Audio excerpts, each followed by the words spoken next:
வணக்கம் மக்களே, வணக்கம். சற்று முன் கிடைத்திருக்கக்கூடிய ஒரு முக்கியமான தகவல் ஒன்றை பார்க்க போகிறோம் மக்களே.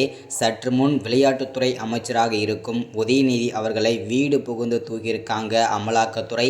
என்ன காரணம், அப்படி என்ன தப்பு செய்துவிட்டார் உதயநிதி அவர்கள்? இதை பற்றின தெளிவான துல்லியமான காணொளி தான் இந்த ஒரு வீடியோவில் நம்ம பார்க்க போகிறோம் மக்களே. இது உண்மை தகவலா இல்லை எதிர்க்கட்சியினால் பரப்பப்படும் வதந்திகள் நியூஸா அப்படின்றத பற்றியும் தெளிவாக பார்க்கலாம்.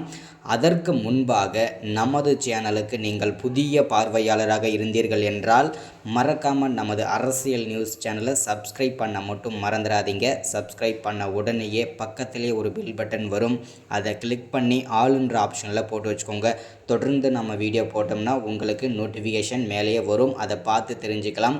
இன்றைக்கி என்ன அரசியல் நியூஸ், இன்றைக்கி என்ன அரசியல் அப்டேட்ன்றதை தெளிவாகவும் துல்லியமாகவும் தெரிஞ்சுக்கலாம் மக்களே.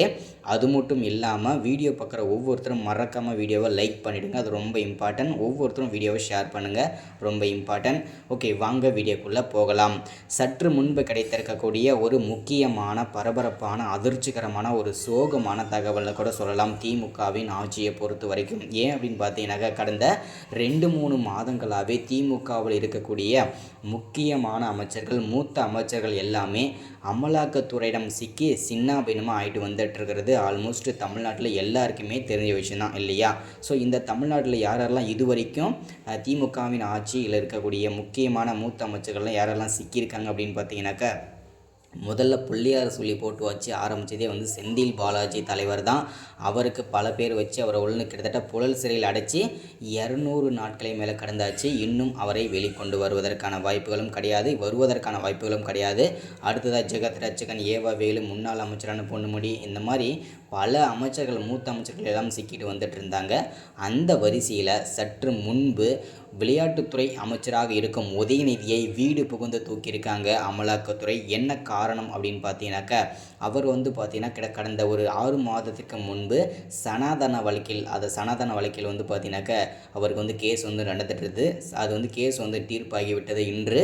ஸோ அது பார்த்தீங்கன்னாக்கா அவர் பேசியது குற்றம் அப்படின்றத நிரூபிக்கப்பட்டது. அதனால் அவரை அமலாக்கத்துறையும் அதிரடியாக கைது செஞ்சுருக்காங்க, வீடு புகுந்து தூக்கியிருக்காங்க. அவரை பல மோசடிகளில் சிக்கியிருக்கிறார், பல கோடி கருப்பு பணங்களிலுமே சிக்கியிருக்கிறார். அவருடைய கொச்சி பண்ணை வீட்டில் 250 கோடிக்கும் மேலே கருப்பு பணங்கள் சிக்கியிருக்கிறது, அம்பலமாகியிருக்கிறது மக்களே. ஸோ இந்த காரணத்தினால் பல கோடி பணங்கள் கிடைத்த காரணத்தினாலும் இவரை அமலாக்கத்துறை அதிரடியாக கைது செஞ்சுருக்காங்க. இதுவும் பெரும் பரபரப்பை ஏற்படுத்தியிருக்கு. ஸோ 10-11 இவரும் பார்த்தீங்கன்னாக்க அமலாக்கத்துறையில் சிக்கியிருக்கிறார். இது பெரும் பரபரப்பை ஏற்படுத்தியிருக்குது மக்களே. என்ன நடக்குதுன்றது அடுத்த வீடியோவில் சொல்கிறேன். மறக்காமல் சப்ஸ்கிரைப் பண்ணுங்கள், ஷேர் பண்ணுங்கள்.